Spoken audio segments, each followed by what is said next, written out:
ગાંધીનગરમાં પાટીદાર આગેવાનોની બેઠક મળશે। બેઠકના આયોજનને લઈને દિનેશ બામણિયાએ પ્રતિક્રિયા આપી। સામાજિક મુદ્દાઓની ચર્ચા માટે આ બેઠક મળશે તેમ જણાવ્યું। લગ્ન માટે દીકરીઓના નાસી જવાના કેસો અંગે પણ ચર્ચા કરવામાં આવશે। શિક્ષણ રોજગારી જેવા મુદ્દા ઉપર પણ ચર્ચા કરવામાં આવશે। હાલના જે પ્રશ્નો છે તે બાબતોને પણ આવરી લેવામાં આવશે તેવું પણ જણાવ્યું।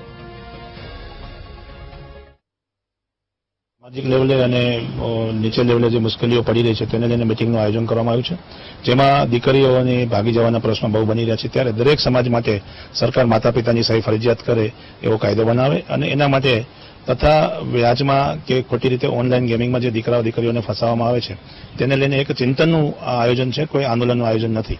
બીજી બાબત એ છે કે સમાજમાં જે કંઈ હાલની પરિસ્થિતિઓમાં એજ્યુકેશનના પ્રશ્નો હોય, રોજગારના પ્રશ્નો હોય, બાળકોને અને સામાજિક સંસ્થાઓ કઈ રીતે મદદરૂપ થઈ શકે તેના માટે એક ચિંતનનું આયોજન કરવામાં આવ્યું છે।